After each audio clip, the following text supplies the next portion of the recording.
తాండూరు పట్టణంలో వివాదాస్పదంగా మారిన ముస్లిం వెల్ఫేర్ అసోసియేషన్ నిజమైన అసోసియేషన్ మాదని అసోసియేషన్ ప్రధాన కార్యదర్శి హాదీ కురేషి పేర్కొన్నారు.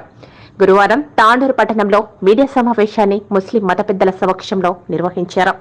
ఈ సందర్భంగా హాదీ మాట్లాడుతూ కొంతమంది తాండూరు పట్టణంలో ముస్లిం వెల్ఫేర్ అసోసియేషన్ పేరుతో ఫేక్ అసోసియేషన్ ఏర్పాటు చేసుకుని తమ సభ్యులను నలుగురిని అసోసియేషన్ నుంచి తీసివేస్తున్నట్లు వచ్చిన కథనాలపై తీవ్రంగా మండిపడ్డారు. నిజమైన వెల్ఫేర్ అసోసియేషన్ తమదే అని 1997 సంవత్సరం నుండి ప్రభుత్వ అనుమతులతో రిజిస్ట్రేషన్తో కూడిన అనుమతులు ఉన్నాయని తెలిపారు. ముస్లిం వెల్ఫేర్ అసోసియేషన్ ద్వారా అనేక సేవా కార్యక్రమాలు నిర్వహిస్తున్నామని తెలిపారు. ఫేక్ ముస్లిం వెల్ఫేర్ అసోసియేషన్లోని సభ్యులపై గతంలో పలుమార్లు కేసులు కూడా నమోదయ్యాయని తెలిపారు. ముస్లిం మత పెద్దలు అలాగే మైనారిటీలు అందరూ ఈ విషయాన్ని గమనించాలని తెలియజేశారు. సమాజంలో తప్పుదోవ పట్టించే విధంగా చేయకూడదని, అలా చేస్తే తగిన మూల్యం తప్పదని హెచ్చరించారు. एक नाम पे उसके अंदर है, देखिए पहला उसके अंदर एक नाम पे दो कमेटी नहीं चलता, तो इस वजह से ना कमेटी दो है ना, नहीं वो कमेटी विदाउट रजिस्ट्रेशन हम लोग नोटिस दे चुके हैं। सर सुप्रीटेंडेंट ऑफ पुलिस को हम कंप्लेंट करे हैं, सर्कल इंस्पेक्टर को भी हम कंप्लेंट करे हैं। ये भी एफआईआर आजकल में इनके ऊपर इश्यू हो जाएगा। ये बॉडी हमारे से लेना देना कुछ नहीं है। मैं यहाँ पर जितने भी लोग आए हैं इन तमाम को भी मैं ये गुजारिश कर रहा हूँ कि आप लोगों के जहन में एक बात आ रही है कि भाई इन उस कॉम्प्लेक्स पे बैठे हुए हैं, वो लोग किराया दो बोल के बोल रहे हैं। हम किराएदारों को ये बात बोल चुके हैं कि आप ना वो कमेटी को किराया देना, ना उनसे कोई लेन देन। आपको डीएसपी साहब के पास बिठा कर डीएसपी साहब ये बोले कि ये दो कमेटी वाले आपस में बैठ के बात करे थे, डिसाइड होते किराया किसी को नहीं देना उनके बोले हैं। हम भी इन लोगों के पास किराया इसलिए नहीं पूछ रहे हैं कि वक्त का मामला है, वक्त बोर्ड जिस तरह भी लेंगे। हमको डीएसपी साहब बोले कि आप भी लोग मत लो, आप भी मत लो, डिसाइड होने के बाद ये करेंगे। अब वो गवर्नमेंट डिसाइड करेंगे। अब जो किराएदार वहाँ पर रहेंगे उनको किराया दे रहे हैं, वो देने वाले जिम्मेदार और लेने वाले जिम्मेदार। जिस वक्त उसके लीगल प्रोसेस होके जो काम होगा, जिस बॉडी को लीगल तरफ पर जिसको सही है बोल के बोलेंगे, हम उस वक्त आके आपसे किराया लेंगे। उस वक्त हम आपको बात कर क्या रियायत देना है वक्त के कानून के तहत हम बराबर रियायत देंगे। और ये गलत फहमियाँ तांडूर में फैलाई जा रही हैं कि भाई अब्दुल हादी साहब वक्फ बोर्ड के कॉम्प्लेक्स के मुतवल्ली बन गए। एक बात जहन में रखिए, मुतवल्ली के माने क्या होते हैं? केयर टेकर को मुतवल्ली बोलते हैं। अगर मेरे वालिद, मेरे फादर कोई प्रॉपर्टी अगर तांडूर की पब्लिक के लिए, पूर्व फैमिलीज के लिए अगर वक्फ करे हैं, तो वक्फ करी हुई जायदाद उसका सेकंड पार्टी कौन रहता? ओनर भगवान रहता। वो भगवान के नाम पे देते हैं। उसका बेनिफिट, उसका इनकम ये पूर्व फैमिली के लिए, स्कूल्स के लिए, मस्जिद के लिए, दरगाहों के लिए, कब्रस्तान के लिए, इसके लिए यूज कर सकते बोल के उस वक्त जो बेनिफिट जिस वक्त वक्त होता है उस वक्त एक रूल्स एंड कंडीशन लिखे जाते हैं। उसके बाद उन जो वक्त करते हैं, अगर मेरे फादर अगर वक्त करे हैं, प्रॉपर्टी डोनेट करे हैं, तो मेरे फादर जिंदा रहे तक उसको मैनेजमेंट कमेटी का प्रेसिडेंट और मुतवल्ली बन सकता। मैं प्रॉपर्टी दिया हूं बोल के मैं उसका ओनर नहीं रहता, मेरे को बेचने का राइट नहीं रहता, ना ही उसके राइट उसके बच्चों को रहते। अब तांडूर में ये गलत बात पैदा कर रहे हैं कि मुतवल्ली बन गए। मुतवल्ली प्रॉपर्टी देने वाला मुतवल्ली भी उसका ओनर नहीं होता। दूसरा मैनेजमेंट कमेटी का मुतवल्ली होता, केयर टेकर होता, मैनेजमेंट कमेटी का प्रेसिडेंट होता, 1 साल के लिए, 2 साल के लिए, 3 साल के लिए।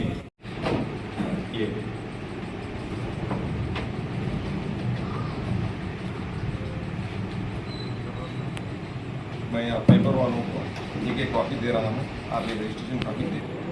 पहले 1997 के अंदर फर्स्ट जो रजिस्ट्रेशन हुआ 1997 के अंदर ये पहला रजिस्ट्रेशन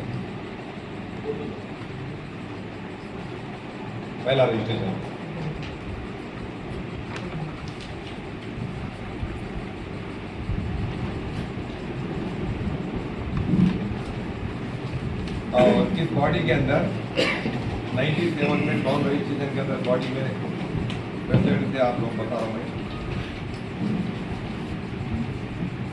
ये मोहम्मद खुर्शीद हुसैन साहब प्रेसिडेंट थे और अब्दुल गफूर पाशा ये दरगाह वाले वाइस प्रेसिडेंट थे और मकसूद साजिद साहब जनरल सेक्रेटरी थे और दूसरा ताहिर कुरैशी साहब जॉइंट सेक्रेटरी थे। लायक अली साहब ये जो ट्रेजरर थे, ये 1997 के बाद ये जो अमेंडमेंट हुआ है,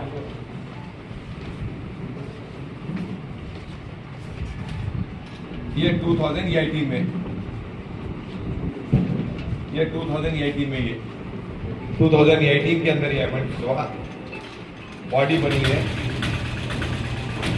इसके अंदर मंसूर करीम साहब प्रेसिडेंट हैं और मोहम्मद बाबर साहब वाइस प्रेसिडेंट हैं और अब्दुल रहमान साहब मुजाहिदी जनरल सेक्रेटरी हैं और तुम्हारे मोहम्मद फारूक साहिल साहब इसके अंदर जॉइंट सेक्रेटरी हैं और मोहम्मद मुकरमुद्दीन साहब इसके अंदर ट्रेजरर है 2018।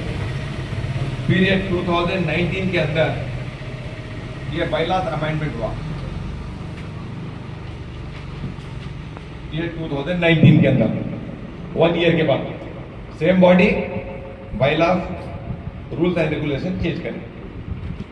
ये 19 के बाद अब जो मैं आपको दिया हूं ये 2022, इसके बाद कोई बॉडी नहीं बनी। वो लोग सेल्फ स्टाइल अपनी कमेटी बनाकर चला रहे हैं, उस कमेटी से हमारा ये रजिस्ट्रेशन बॉडी का कोई लेना देना नहीं है, इनसे कोई ताल्लुक नहीं है, ना ही वो हमारी बॉडी के मेंबर हैं। ये गैर जरूरी ये लोग परसों मीटिंग कर अब ये बात बता रहे हैं कि वो मुस्लिम वेलफेयर एसोसिएशन हम हैं और हम किराए को ये कॉम्प्लेक्स दे रहे हैं। ऑलरेडी वक्फ बोर्ड से कलेक्टर को ऑर्डर कॉपी जा चुकी है कि फर्स्ट फ्लोर को इमीडिएटली सीज करो और सेल्फ स्टाइल मुस्लिम वेलफेयर कमर अत्थर और उनके अदर जो भी लोग उनको साथ दे रहे हैं उनके ऊपर केस करो बोल के ऑलरेडी वक्फ बोर्ड से लेटर जा चुके हैं। वो लेटर म्यूनसिपल कमिश्नर को भी आया, कलेक्टर को भी आया, डीएसपी साहब को आया, सर्कल इंस्पेक्टर को आया, एसपी साहब को भी गया है। ये पूरे के पूरे लेटर्स ऑलरेडी गए हैं। आप लोग डिपार्टमेंट में पूछ ले सकते हैं, पीएस वालों से भी, वक्फ बोर्ड आप आरडीओ साहब से भी पूछ सकते हैं, एमआरओ साहब से पूछ सकते हैं। अब रही बात ये लोग जो हमको इनके ऊपर जो केस बुक हुआ लास्ट ईयर ही इनके ऊपर, ये है FIR नंबर 75/2023। इनके ऊपर सेक्शंस लगे 406, 416, 418, 420, 463, 464, 468, ये इनके ऊपर सेक्शन लगे हैं।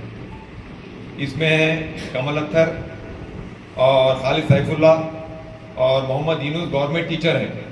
गवर्नमेंट टीचर को प्राइवेट एसोसिएशन के अंदर इन्वॉल्व होने का कोई राइट नहीं है। आज तक भी गवर्नमेंट टीचर होके प्राइवेट इसके अंदर इन्वॉल्व होके काम कर रहे हैं। वो गवर्नमेंट का काम देख लेंगी, गवर्नमेंट का काम है वो गवर्नमेंट देख लेंगे। तो ये इनके ऊपर एक एफआईआर है। दूसरा इनके ऊपर చేయండి, షేర్ చేయండి, కోసం ఛానల్ ని సబ్స్క్రైబ్ చేయండి. అలాగే ఇక్కడ ఉండే ఈ గంట సింబల్ ని క్లిక్ చేయండి. మేము అప్డేట్ చేసే ప్రతి వీడియో నోటిఫికేషన్స్ మీకు వచ్చేస్తాయి.